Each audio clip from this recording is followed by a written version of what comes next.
record.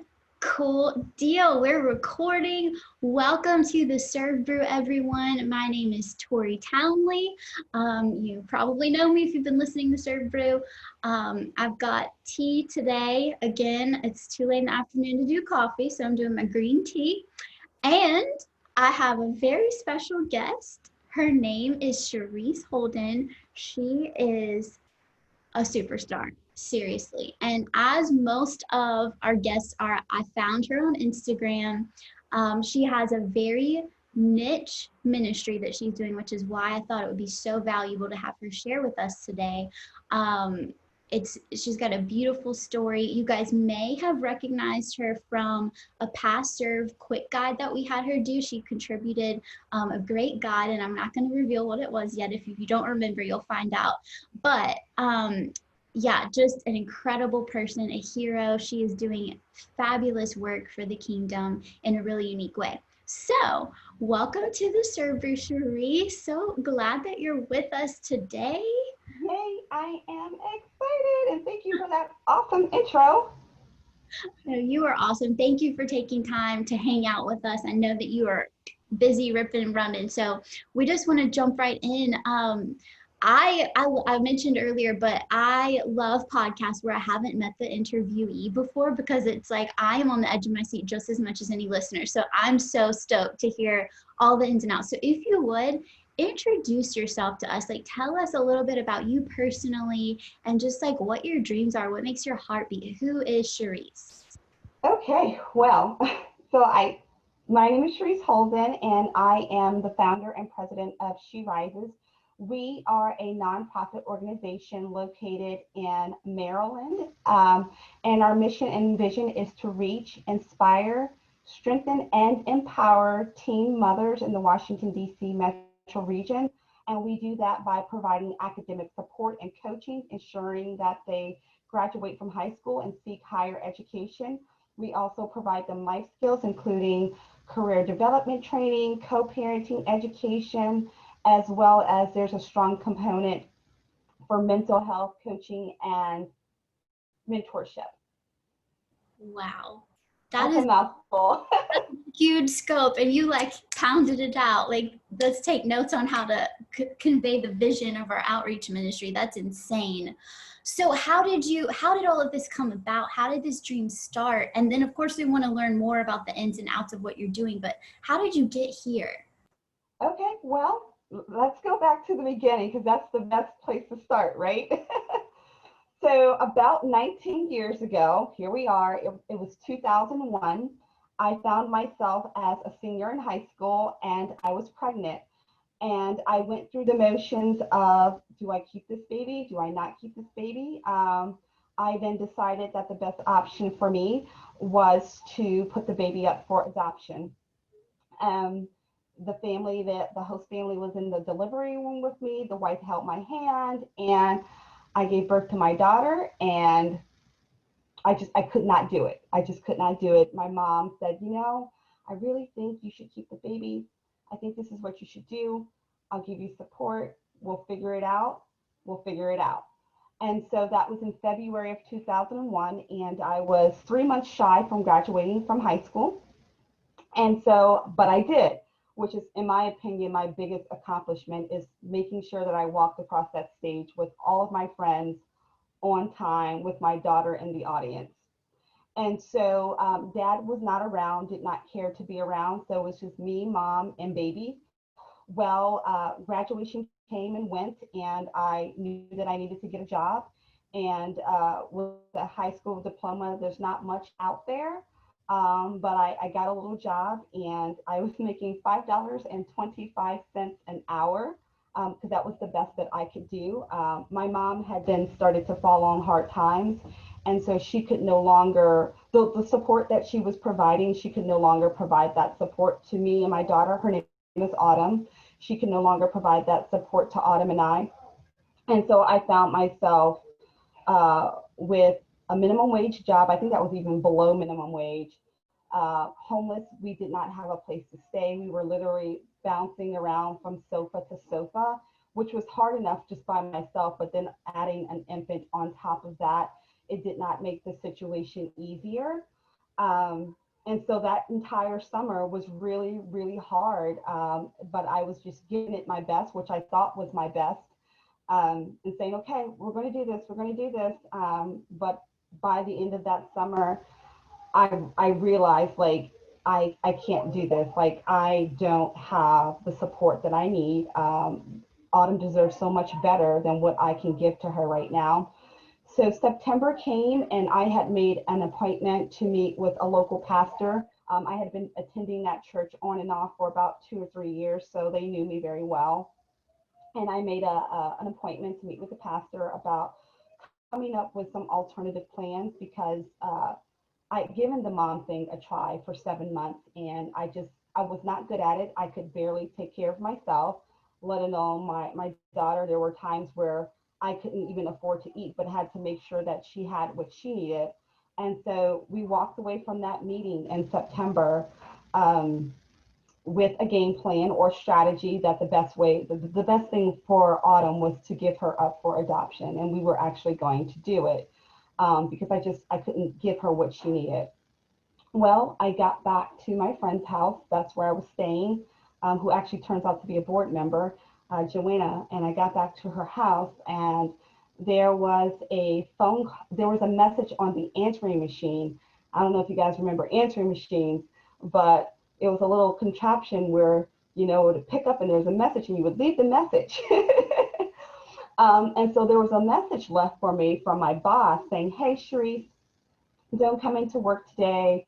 There's some things going on and we're closing the shop early today. And so once things settle down, we'll give you a call to put you back on the schedule. And so I said, okay, what's that all about? Like I was oblivious. P.S. This was the time before cell phones and Facebook and Instagram and Live Journal and MySpace. All that stuff didn't exist yet. So I literally did have to turn on the news to find out what was going on. What was this woman talking about? And I turned on the news, and it just so happened that day it was 9/11. And so I watched like the tragedy of all of these people were losing their lives. I saw the buildings come down. I just saw all of the chaos that was happening. And I just sat there and I thought all day long, okay, this is horrible. This is awful. This is horrific. And it really just, I sort of call that my come to Jesus moment or my defining moment of me deciding what I wanted to do. And so on that day, I decided that I was going to be a mom, that all of these people had lost their lives, their sons, their daughters, their mothers, their brothers, grandfathers, aunts, and uncles. And I had this beautiful life in front of me, and I wanted to give it away because it was hard. And so I decided on that day that I was going to be a mom. And so every year since that day, and we just celebrated it again, Autumn and I celebrate 9/11 not as like a day of doom and gloom, but like a day of Mother's Day, because it was the day that I decided to be a mother to her. Anyone can have a kid, but it takes an extraordinary person to consciously make a decision, given all the things that are surrounding you. Say, yes, despite of the hand that I've been dealt right now, despite of me not knowing what the next steps are, I'm going to trust God and I'm going to do this anyway. So we celebrate that every year. So excited to keep the baby. I still have this horrible paying job. um, but in that fall, all my friends had gone off to college and things like that. And of course, traditional college was not in the game plan for me, given my situation. So I had to attend night school. So I attended a local community college. Um, and it took me 6 years, no, 4 years to earn a 2-year degree. It took forever because I had to go to school at night. There was no such thing as online classes or anything like that. This is the Stone Ages, guys. Um, and so I had to do it the hard way. A lot of those nights were hard nights. In fact, I don't know if any of the listeners remember this. It was on the national news, but I didn't have a car. So everywhere I went, I had to take public transportation. I had to take the bus. And around 2002, it was 2002, I think it was 2002. Around 2002, we had the DC sniper. where the DC sniper was just randomly just shooting people. And so you didn't know, everyone said it was like a white truck, watch out for a white truck, but not to like when you're standing somewhere, just constantly be in motion. And so I remember during that season of my life, just being scared, standing at the bus stop, but I had to get to school because I had to get to school. So there was an ordeal with that. The very next year, I got an opportunity presented to me to get a summer internship working for the federal government. And so I took the internship, and that year I was the only intern out of 250 interns that they kept as a full-time employee. So I have been gainfully employed by the federal government for the past 19 years now. So God really blessed me there. But during that time, um, not only did I get my associate's degree, I said, hey, I'm almost there. Let's go get this bachelor's. And I got the bachelor's. And I said, okay, the party doesn't stop there. Let's go get the master's. And then after I got the master's, I said, oh, what the heck? God's on my side. Let me get a second one. And all of that, like I just finished that. And when did I finish? 2017 is when I finished all of my, I guess what you would like to call formal education. Um, but in between 2001 and 2017, how did She Rises come about? Well, obviously it comes from my personal experience of being a teen mom. And I felt like maybe 5 years ago, maybe 5 to 6 or 7 years ago, God just put like a little seed in my heart that you should start a nonprofit. Just a little seed, nothing big. But then as the years went on, it started festering. Like it would just keep coming up. And I'm like, oh, I don't have time for that, God. I can't do that. I don't know how. I don't know how. That's my biggest thing. I don't know how. And then one year, it was 2018, 2019, 2018. The years blur together. It's 2020. Who knows? The point is, what happened was I was listening to a sermon by Pastor Stephen Furtick from Elevation Church. I consider myself a member of Elevation Church. I absolutely love that church. And Pastor Stephen was preaching a sermon called Let the Dirt Do Its Work. And there was a little phrase that he said in that sermon, and it felt like God was screaming at me. And he said, you don't have to know how if you know who. And so I felt that God was saying, you don't have to know how, Sherise. I'm going to show you the how. I'm going to strategically put people in your place that will show you the how. And all you need to do is say yes. And so it was in that moment that She Rises was sort of birthed, because I said yes. And I kid you not, Tori, ever since I've said that yes, he has strategically placed someone in my life, whether it's like a long-term friend or just random people, that would give me a piece of the puzzle that I needed to know at that very moment. Like, well, how do I write a grant? Here's a grant writer for you. You're going to be in this meeting, and that person you're sitting next to is going to be a grant writer, and you're going to befriend her. Just like the most it's not random, it's God, but to what other people would consider to be the most random things. And this whole journey with She Rises has just been because I said yes, because I saw that there was a need. One of the stunning statistics that I found out when I was preparing or writing the business plan was that only 2% of teen mothers graduate from college. 2%. And by the grace of God, I'm a part of that 2%. And so I said, what can I do to get that number up? We're living in an age where there's so much technology, there's so many resources. Maybe they want to know, maybe they want to, but maybe they don't know the how. Maybe they don't know how, like I didn't know how. And maybe it's my job to show them how, because someone showed me how. And so that's how She Rises got birthed. And it just so happens, if you spell out my name, it spells She Rises. My mom, I guess, was really clever with that one. And so that's how it all came about. That was a long, long mouthful. Oh my gosh, I love this. Oh my goodness, your story is so powerful. Like, I say this a lot, but this really did give me goosebumps. Like, as you're talking, just you walked through so much pain, but the bravery and the victory that you just exude from it all, and the fact that you let God take the depths that you walked through and change that into heights now that you're able to help other people is so powerful. It's amazing. And what I'm hoping that our listeners can take from this, your specific ministry, I think this is a cause that a lot of people can really get behind and really connect with, because I'm sure, like you said, the statistics are surely high in every city. This is a big need.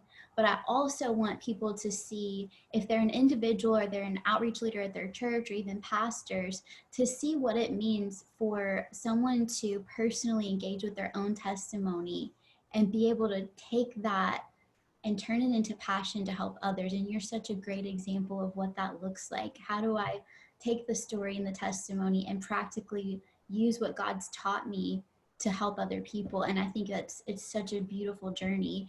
And it's so cool. You've been in it for the long haul, and wow. Also, Autumn's name is beautiful.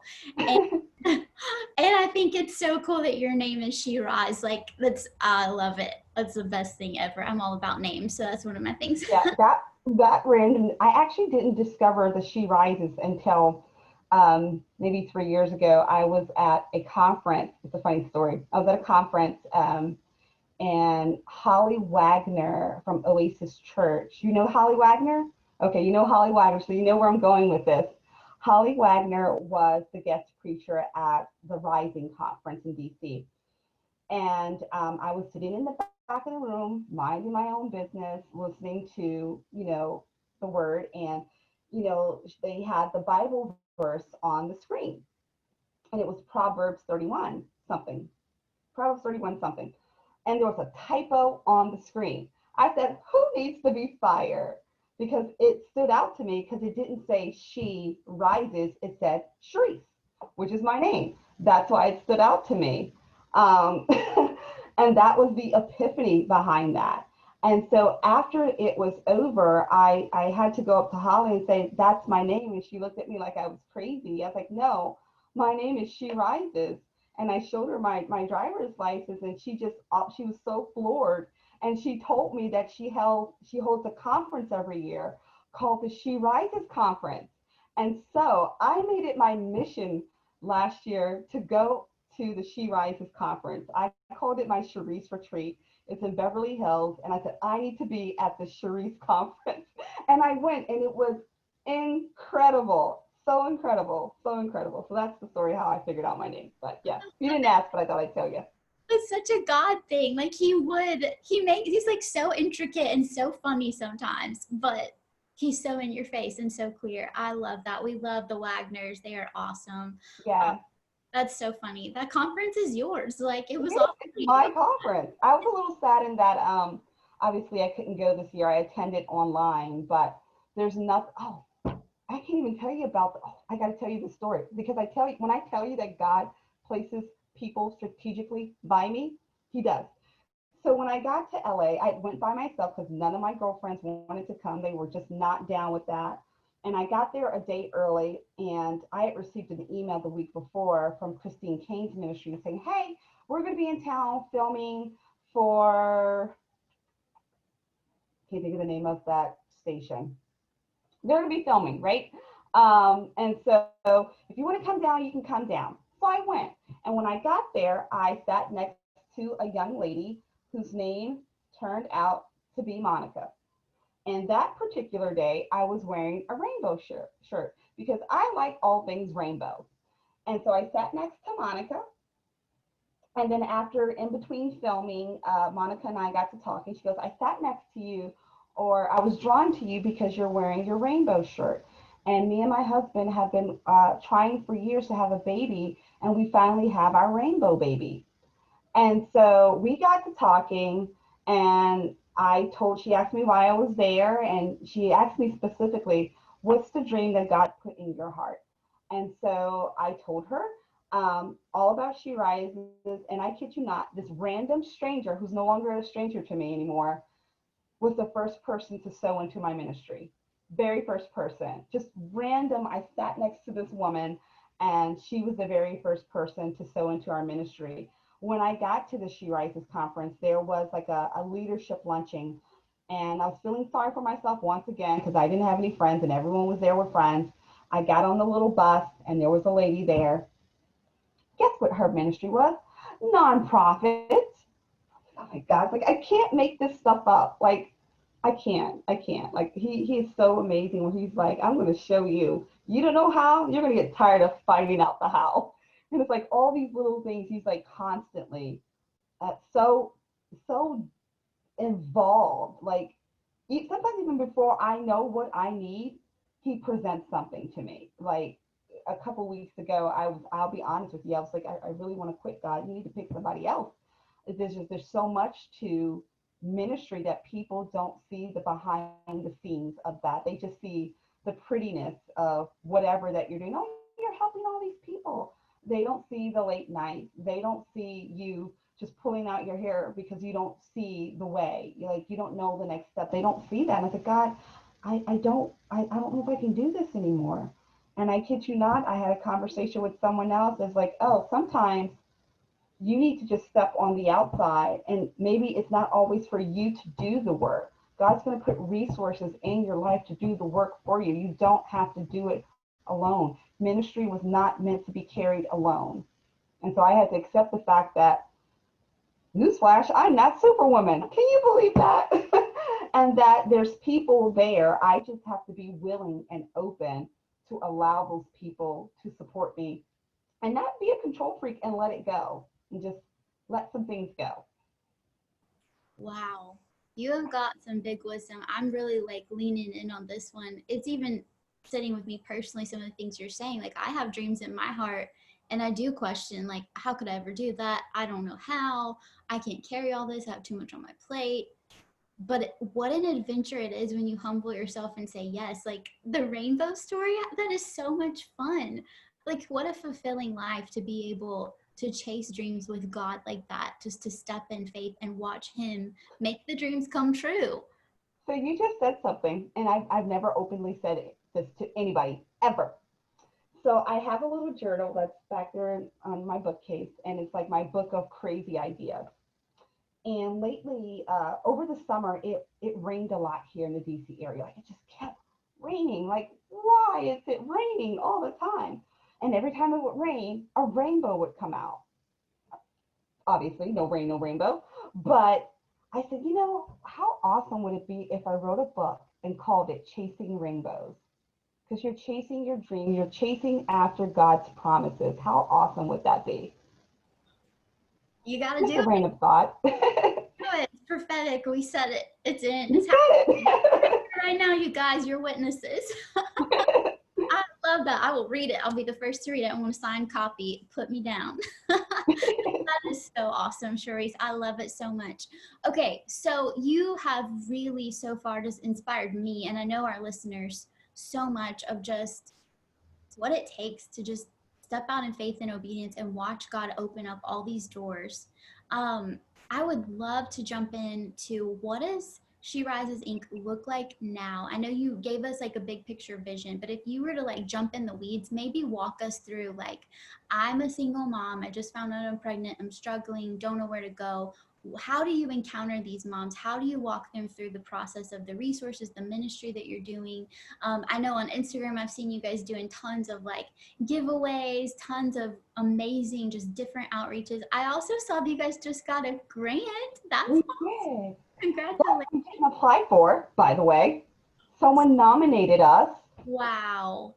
You didn't even have to do all the work. I God didn't said, have to do the work. God, I don't know how to write grants. Don't worry about it. Someone's going to write it for you. You're not even going to know about it. And you're going to randomly get a check in the mail. oh my gosh, I love it. Sign me up for all the free grants. Thank you, Jesus. That is awesome. Congratulations. That's huge. Yeah, tell us some of the nuts and bolts. Like, what does it look like? What is ministry? All of the things. So I want to back up a little bit because we officially got our 501c3 in 2019, September 30th, 2019. And so this whole year, I created this master plan of everything that would happen, from the mentorship to these workshops, all of this glorious stuff. that would happen this year. Well, 2020 came and there was a pandemic. And so we had actually planned our very first workshop, which was a career development workshop in April. And obviously we had to cancel it. And I was a little perturbed. I was a little annoyed with that. I'm like, oh, we got to cancel our first thing, our first gig. And I said, life gives you lemon, you make lemon cupcakes, right? And so I said, well, what can we do? What can we do right now? We can't do a lot. What can we do?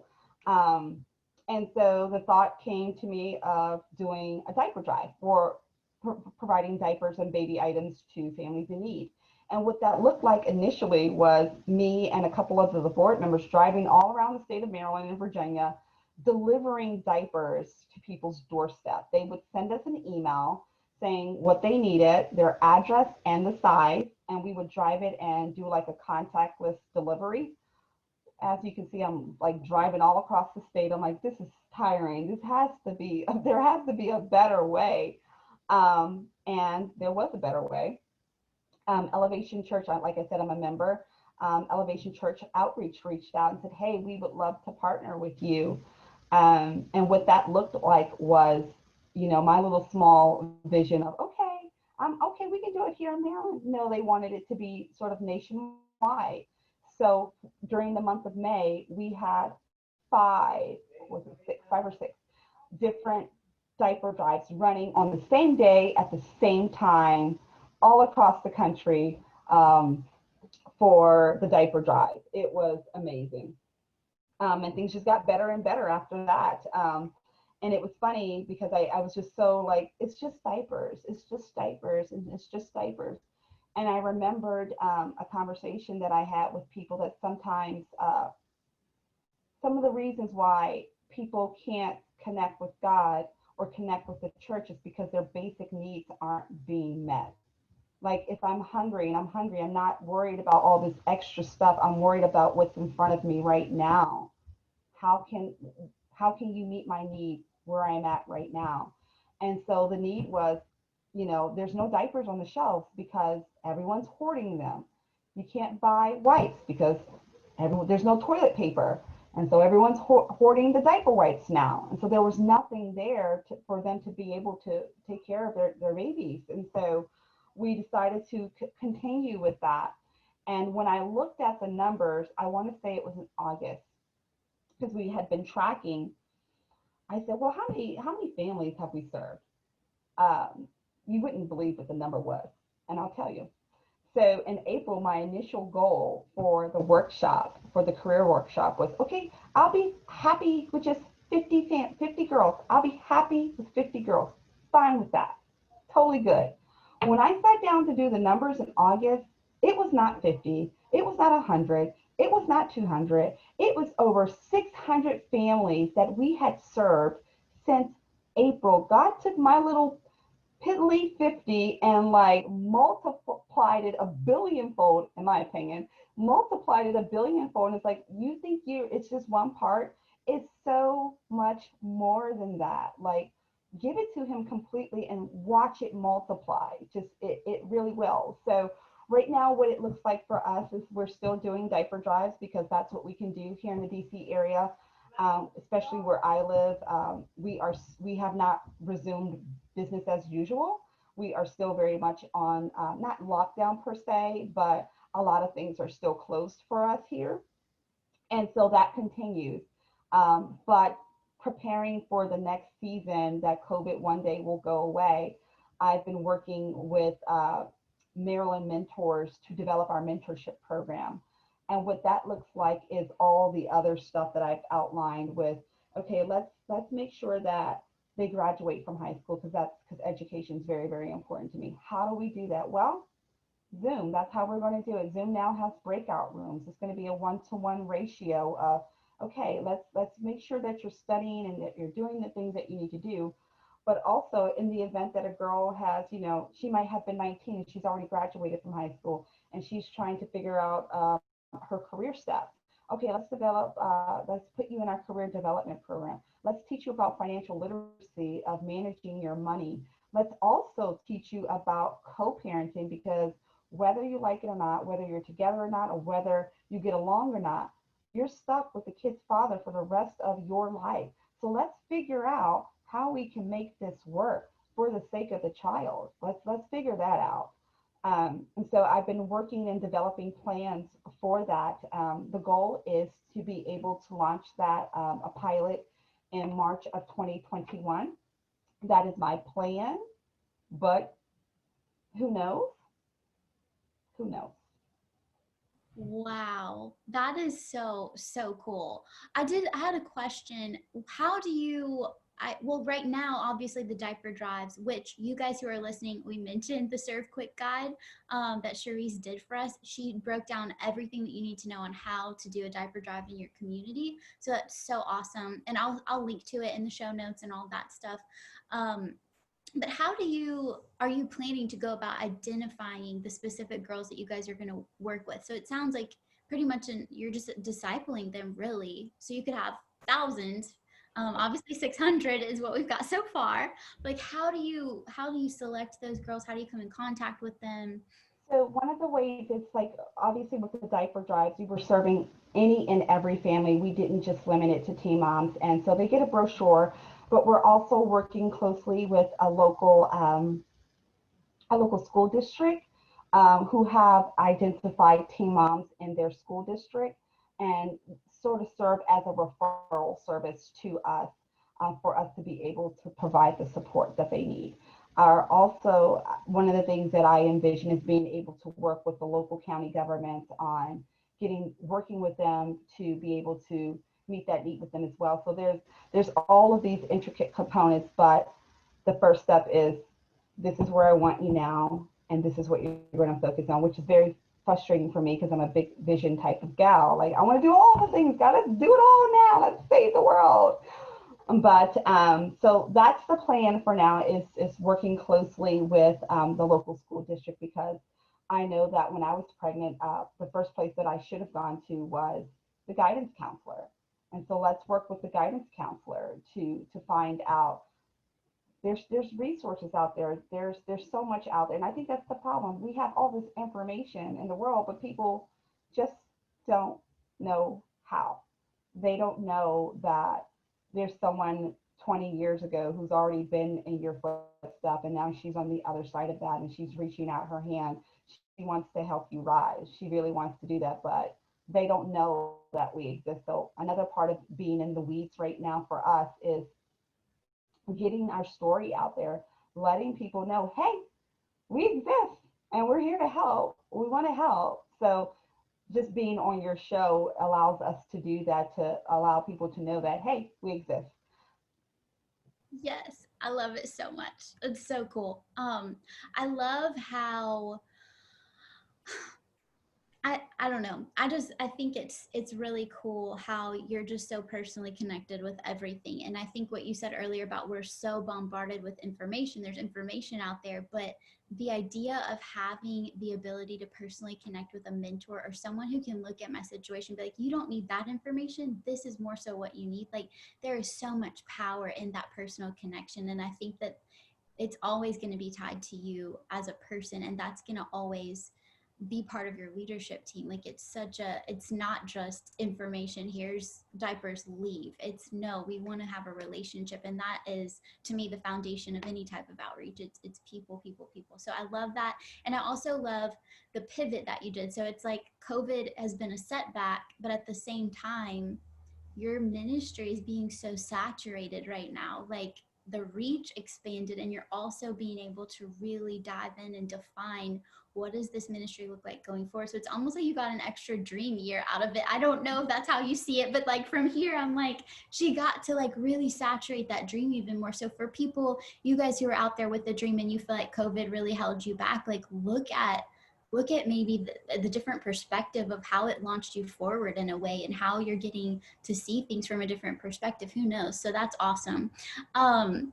I love that you mentioned the relationship with Elevation Church. I know we've interviewed them before on some of our stuff, and they're, oh my gosh, love Jamie, love Kathleen. They're awesome.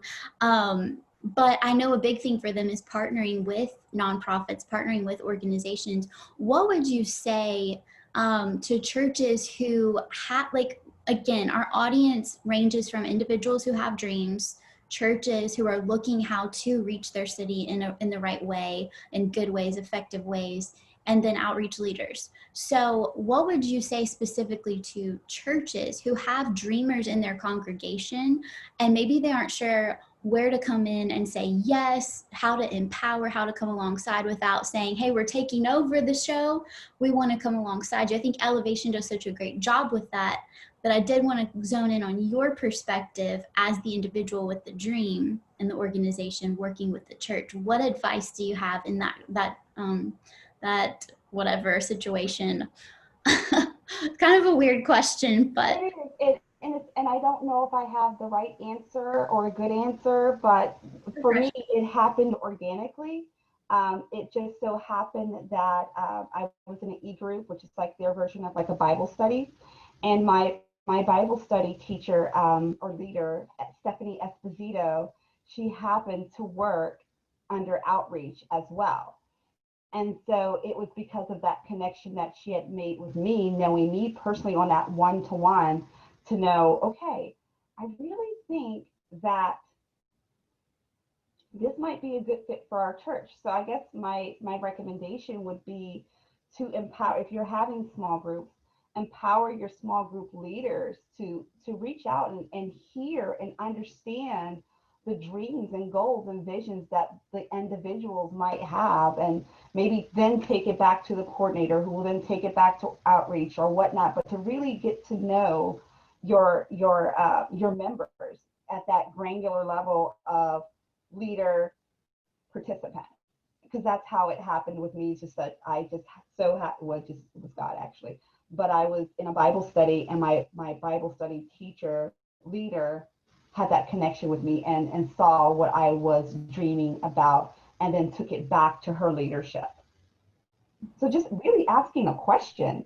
Sometimes it just starts with a question, like, yeah, let me get to know Tori. What's Tori dreaming about? What's Tori working on? You know? That's so good. That's so good. It's a simple answer, you know? Because sometimes people just don't ask. Right. I'm sure that if you ask someone, they would love to tell you their dream. They would love to tell you about their calling. They would love to tell you about their big idea, but no one asks them, so they don't share. Wow. That is so profound. Like, it's so simple and obvious, but so profound and not what I expected. And I am vibing with you. Like, that is it. It's so true. Active listening is so big. And the organic thing, I think a lot of times I talk to a lot of churches who are looking for the strategy. What's the system? How do we put it in place? And to be able to create an environment and a strategy that is really just like a skeleton where life can happen, where blood can pump, where dreams can happen. So what you experienced is so cool to me because it was organic, it was personal, and Elevation has created a place where dreams can live, where they can be born, and the church is gonna breathe life into it and sometimes expand it even. So I love your answer. I could not love it more. And for you guys who are listening as a church, this is an incredible answer. Like, empower your leaders, encourage them to listen, and let them know, like, we want to know, we want to engage, we want to support. Here's some ways we can support you or offer that, whatever. And then for dreamers, individuals, like, look how healthy it is when you are in partnership with a local church, when you have the covering or the support. Like, sometimes I think we might get frustrated. I've talked to a lot of people who have a dream and it's kind of laying out, kind of random, and there can be frustration when it's like, oh, I don't know how to make this live under the church, so I'm just going to do it by myself, which sometimes that's okay. Sometimes, just as long as it's not bitterness. But look at the beauty of what your story brought in, and how it was like, I had this dream for the local community, but it ended up expanding in so many cities for so many lives. So I just think, like, keeping that in mind is it's just beautiful when we can really have that harmony. That's the heart of a local church. So you can interject and tell me if that was. I think you said it so beautifully, and I think I want to add in there, and I want to make sure that I say this diplomatically, because I know that teen pregnancy is a very taboo topic. And so if you have a ministry revolved around teen pregnancy, maybe it's sort of, people may feel that you're condoning it. And that's not the case. It's like, okay, this happened. As the church, how can we support them? How can we support them? We don't want to turn our backs against it. That's not what we're called to do.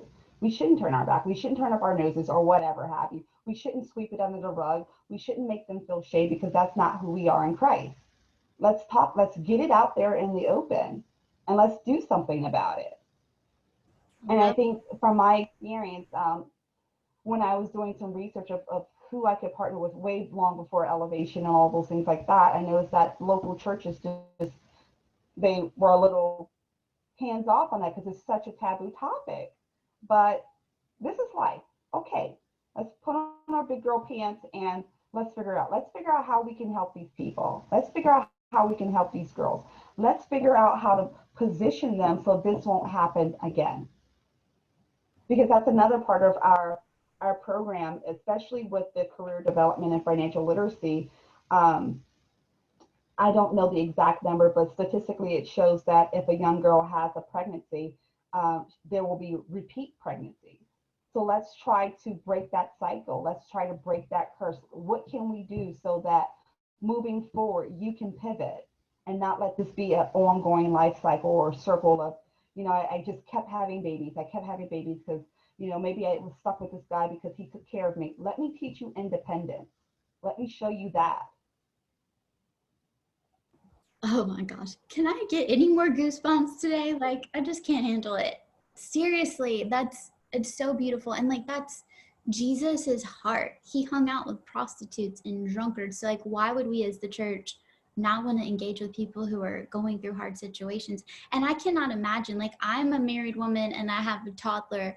I cannot imagine being in the world alone. I cannot imagine going through that by myself. So that even just that compassion alone, that little bit of I've never experienced it, but just trying to put myself in someone's shoes, that makes me want to get up and go do something. So as a church, like, we need to not just write somebody off because of whatever. Don't be so afraid that you look like you're condoning it. Like, Yeah, no, and this is people, and that then happened of why it happened. That was why we wanted to make sure we put the mental health component in there.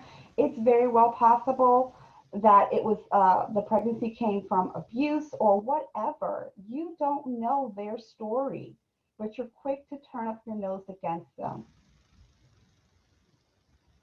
wow, that's why what you said before again is listening is so important. Personally getting to know people and their story, whether it's a dream or it's a past, it's a situation, like that is where we start. That's everything. That's awesome. Okay, couple more questions. I know we're coming up on our time. I could I know I'm having a good time. It's so fun. I love it. We might have to do a part two. We should. We should. For sure. We'll catch up with you on like all the happenings. We will definitely do that. Okay, next question. What we talked about, what advice would you give to a church? What advice would you give to a dreamer, somebody who maybe their story isn't the same as yours, but they have something, they have a passion? Like me, I have a little seed somewhere and it's growing, and you've given so much advice, so maybe it's just recapping all of it, but what would you tell them? They don't know how to start, where to go, how does this live, what do I do?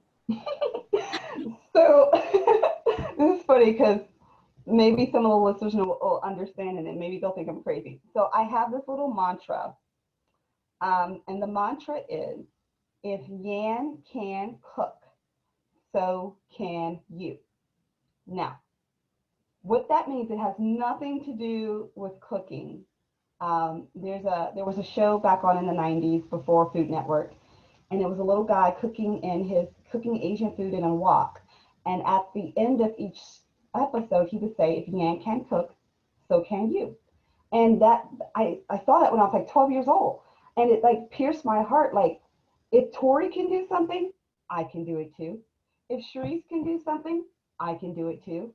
And that's just, you just have to have a can do spirit. And it's okay to fail forward. Let me tell you, I'm just failing all over the place.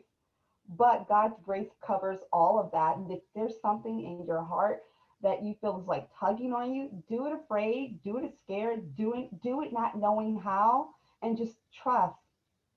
And not only trust, but invite God into it. He'll show you. He really will. And at the end of the day, if you go down the wrong path, the good news is he will make sure you get back on the right one. He really will. So it's sort of like a win-win situation. It really is. But having a willing spirit. Okay, I don't know how, but I'm going to figure it out. I can do this too. She did it. I think I can do it too. And success leaves clues. If there's something that you want to do, say you wanted to start a small business, find someone in that industry and meet with them. They might not meet with you, but sort of follow them online or on Instagram or whatever, and look at what they're doing in the day-to-day. Success leaves clues. They didn't just wake up and poof, I'm successful. There were strategic things that they did. And one of the best advice that I got when I was starting the nonprofit was, why don't you reach out to someone who already has a nonprofit and interview them and ask them questions? And I sent out several emails, but only one person responded. And it was a young lady named Diana Smiley.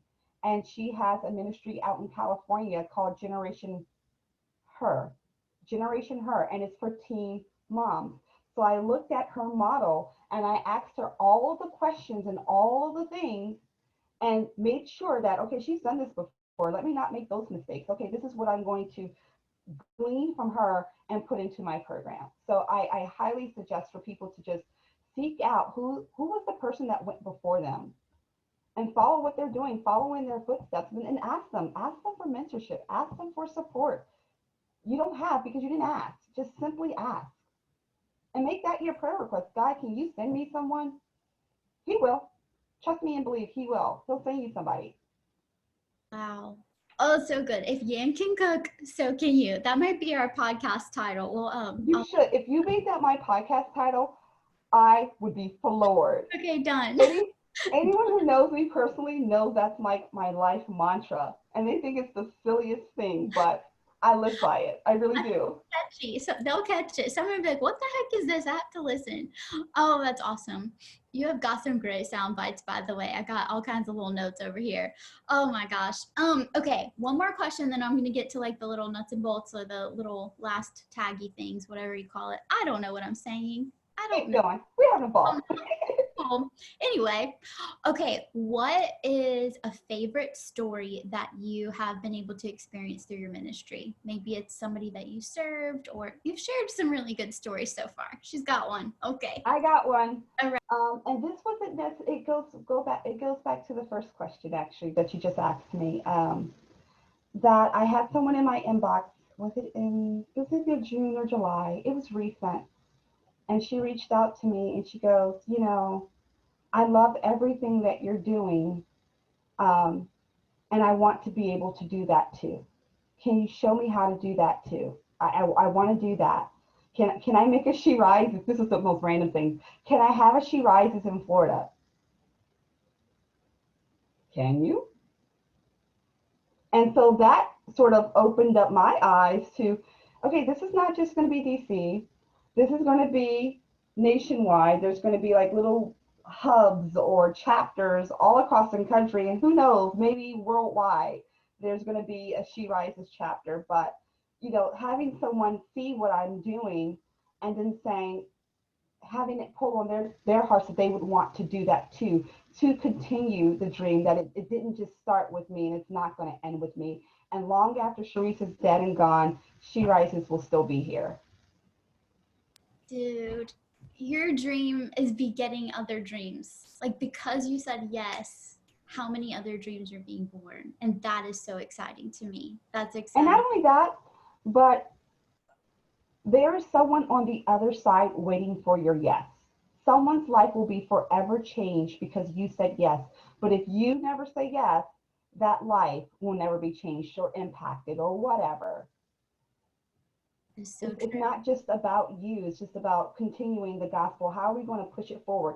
And you don't ever have to mention the word Jesus to anybody. It's the way that you act and show compassion and show love to someone that they'll see it. You don't even have to open your mouth regarding. And I think that's one of the things that people get so afraid of. Like, people are like, oh, well, is your mission a Christian ministry? Is it a church ministry? Not officially. It's my ministry, and it definitely has Christian undertones, but you know, Right. for your question, I just went off on a tangent. I'm sorry. Good. I love tangents, and that was so I good. thought that just popped in my spirit, and that I should say it. But Hey, let's share away whatever the Holy Spirit gives you. It's so good. You're like a wealth of wisdom. So I love it so much. Okay, next question. This is one that we always kind of like to wrap up with, but what is something that's inspiring you right now that you'd share with our leaders, or our listeners? I always like to lean into our heroes. What are their inspirations? So, what you got? I have several things that Oh, are you got a inspiring list. me right now. I'll Okay. show you. So right now, I am reading the book of Philippians. It was a study made by Holly Furtick um, for the fall season. It's a Bible study, and it's about the art of contentment. That's what I need right now in 2020 is how can I stay content in the season that God has me in right now, and not being disappointed that 2020 happened and that my entire vision of She Rises didn't go as planned. So that one definitely inspired me right now because this is so good. Um, Another thing that I am listening to, and it's silly. It's a book called "A Setback is a Setup for a Comeback," and it's by Dr. Willie Jolley. He has a podcast on YouTube.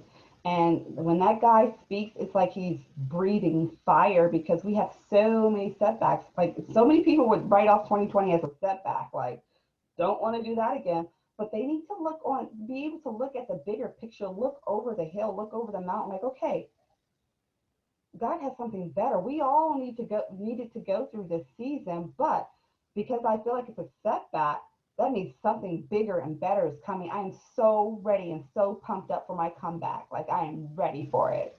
So that will be another thing. And then finally, I feel like it's always elevation because I love them so much. That church I feel like I'm a totally different person because of that ministry. That I see myself as a different person than I was 5 years ago before I started watching. Pastor Stephen always seems to have a word just for me. I promise you, like it's just for me. And I'm like, oh, he must have been peeking into my window, but it's really the Holy Spirit. So, always being in tune to the Word of God and having an open heart to be able to listen and glean from what the preacher is actually saying. Because that's what's always been so helpful to me is actually listening, like active listening, because sometimes we hear, but we're not listening and we're not comprehending and we're not allowing it to take root. So listen to a good sermon, whatever your local pastor is preaching. Listen, because there's clues in there. There's little subtle things that God's trying to show you and tell you. But if your heart's so closed off, you're not going to be able to receive it. Even if you feel like it's a message not for you. Like, sometimes they're preaching about anxiety. Well, I'm not experiencing anxiety. I'm not experiencing that. So this doesn't apply to me. But there's something in there for you because the word never comes back void. There's something in there that you're supposed to hear. So just be open to whatever is being ministered to you. Oh, good stuff. There's I think it's in James. I don't know. There's a verse that like just popped in my head as you're talking, and it's a phrase that says something about the humility that comes from wisdom. And that's what like you exude. I'm like, she has so much wisdom and yet so much humility in it. And it's like the more wisdom that we get, the more humble we are before God because it's like, oh my gosh, there's a whole world. So you are always I don't even know you. I just met you, but like I can tell you were constantly learning. You were constantly engaging with people because you want to learn more because you have humility the wisdom brings more and more humility. So that it just makes it exciting. You are somebody that we can all learn from. You inspire me. You are like a new hero. I'm so glad I got to meet you for real. This is awesome. That makes me laugh. That makes me laugh because I'm just wacky Sherise. I have my nonsense and foolery, but okay, I'll take it. I love Yeah, you. It's I'll receive what you're sending back to me. I'll receive it. I don't know how to apply that to how I'm feeling, but okay, I'll take it. Well, it's awesome. That's like what you're radiating, and you're amazing. So thank you so, so much for taking time today to pour into our people. We are going to be watching and waiting just to see all the wonderful things that keep coming out of She Rises Inc. I almost said Sherise, but same thing, right? How can we get in touch? Like, point us to the website. How can we get behind it, support, learn more, follow you, all the things? Okay, so there's several ways, and I'm going to speak very slowly here, okay? Because, like I mentioned before, there is a She Rises in California with Holly Wagner. We are not that She Rises. We are She Rises Inc. So if you want to find us on the interwebs, is what I like to call it, you would go to www.she-rises.org. SHE-rises,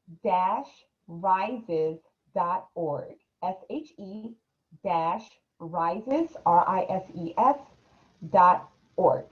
If you wanted to find us on Instagram, we are She Rises Nonprofit, one word.